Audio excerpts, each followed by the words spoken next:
Bienvenue dans Mémoire d'étoiles, un podcast où nous allons redonner vie aux histoires oubliées et aux destins méconnus de personnes prises dans la tourmente de la Shoah. Ce terme, Shoah, désigne la mise à mort de près de 6 millions de Juifs d'Europe par les nazis jusqu'en 1945.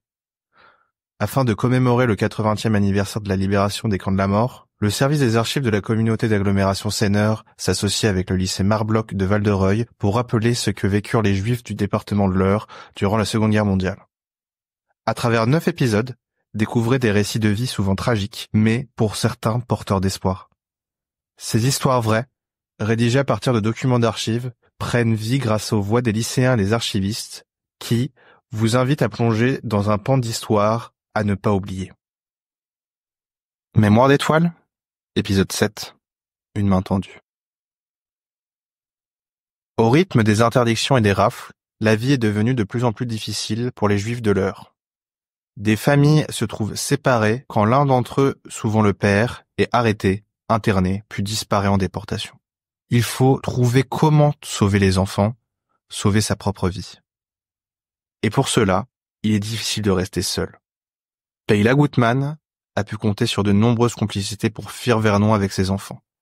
Saul et Aude Frucht, disparus à Auschwitz, n'ont jamais su que les deux villages s'étaient mobilisés pour sauver la vie de leurs 3 enfants. Une main tendue. C'est le titre de ce nouvel épisode de notre podcast Mémoire d'étoiles. Abraham Gutman est né le 12 janvier 1903 à Kiernosia, en Pologne.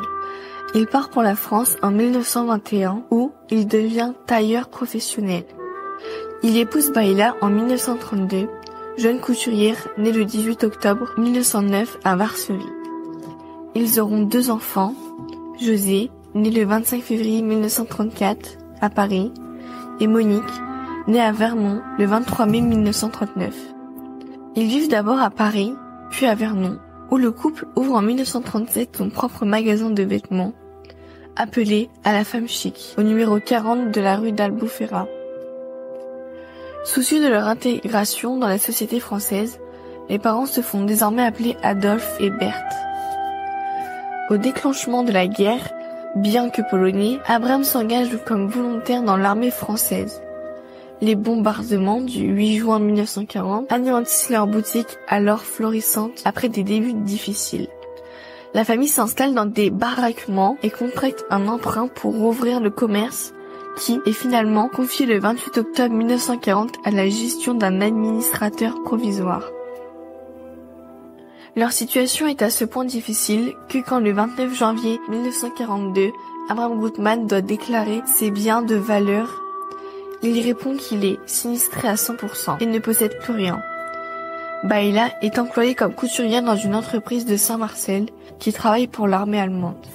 Le 13 juillet 1942, à 19h, les autorités allemandes procèdent à l'arrestation d'Abraham et de Baïla, confiant leurs enfants à Urbanie Dubin, sage-femme et amie de la famille. Le couple est dirigé vers la prison d'Évreux, d'où Baïla, étant enceinte, est libérée. Malheureusement, elle fait une fausse couche le 20 juillet. Abraham est quant à lui transféré au camp de Pithiviers, d'où il écrit à sa femme le 24 juillet. Nous sommes plus de 5000, femmes et enfants en majorité dans la saleté, la poussière de la paille. Toute la journée, tout le monde mélangé. Quelle pagaille, quel malheur. Mais malgré tout, le moral pas trop mauvais. Il est déporté à Auschwitz avec son frère Israël le 31 juillet par le convoi numéro 13. Abraham meurt le 5 août, tandis qu'Israël décède le 24 septembre suivant. Le 10 octobre, Baïla est à nouveau arrêtée, avec la complicité d'un médecin. Elle est déclarée intransportable pour raison de santé. Le 12 novembre, lorsque la police française se présente une nouvelle fois à son domicile, Baïla et ses enfants, José et Monique, sont partis, sans doute avec l'aide d'Urbanie, l'ami fidèle d'un réseau de résistants. Après avoir été quelque temps séparés, la mère et les enfants sont recueillis par la famille Patrel, à Fresnel. En mars 1944, par peur de représailles, suite à l'arrestation de membres de leur famille pour fait de résistance, les Patrel font évacuer la famille Gutman vers Versailles, puis dans un couvent à Milly-la-Forêt, où elle demeure jusqu'à la fin de la guerre.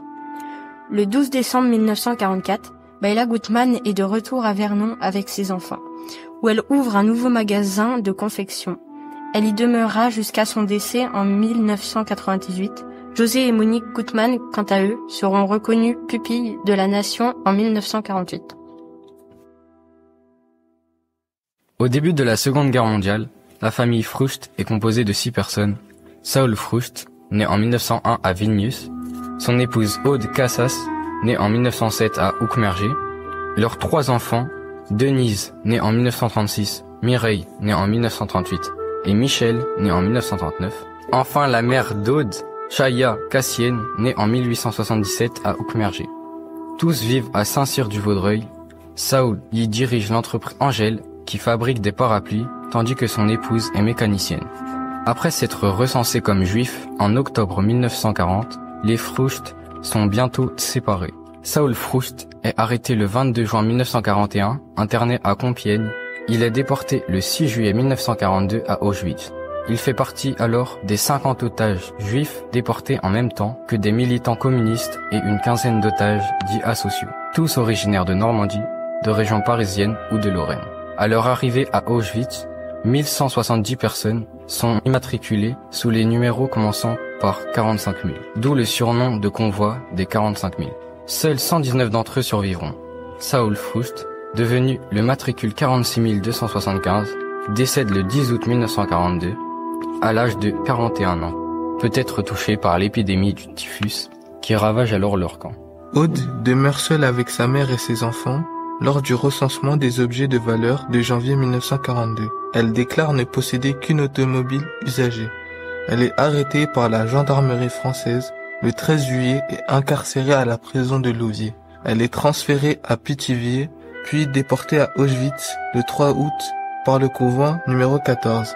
Elle décède le 7 août 1942. Sa mère, Chaya Cassienne, reçoit la garde des enfants. Une tante propose d'accueillir à Paris la famille qui finalement se ravise. Chaya, impotente et ne comprenant pas la langue française, est arrêtée à son tour en octobre 1943. Transférée à Drancy, elle est déportée vers Auschwitz par le convoi numéro 62, le 20 novembre 1943. Avant son arrestation, Chaya Cassienne a pu, avec la complicité d'habitants du village, mettre en sécurité ses 3 petits-enfants.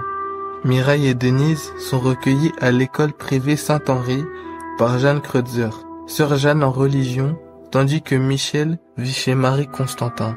À la fin de la guerre, les enfants se séparent. Michel demeure chez Madame Constantin, tandis que ses 2 sœurs sont scolarisées à Neuilly-sur-Seine. Tous les 3 se retrouvent de 1949 à 1954 dans une maison d'enfants à Sèvres, avant de vivre chacun leur vie. Le 28 mai 2023, sur la demande des enfants Froust, Sœur Jeanne et Maria Désirée Constantin sont reconnues à titre posthume justes parmi les nations. Elles rejoignent ainsi sur le mur d'honneur du jardin des justes de Jérusalem les 20 autres rois reconnus justes parmi les nations. Elles s'appelaient Urbanie, Jeanne ou Marie. D'autres n'ont pas laissé leur nom, ont juste aidé un homme ou une femme en but aux persécutions. Pourquoi ? Parce que c'était des amis, ou juste des personnes prises dans une spirale de l'horreur face à laquelle il convient de répondre par un peu d'humanité. Survivre, ce fut le combat de nombreux juifs arrêtés et déportés. De Gaillon à Drancy, de Pithiviers à Auschwitz, certains ont survécu, voire ont réussi à se libérer malgré une administration plus prompte à enfermer qu'à libérer. Dans le prochain épisode, intitulé « Survivre à la Shoah », nous verrons comment Madeleine, Davis et Lévi ont pu survivre à la Shoah.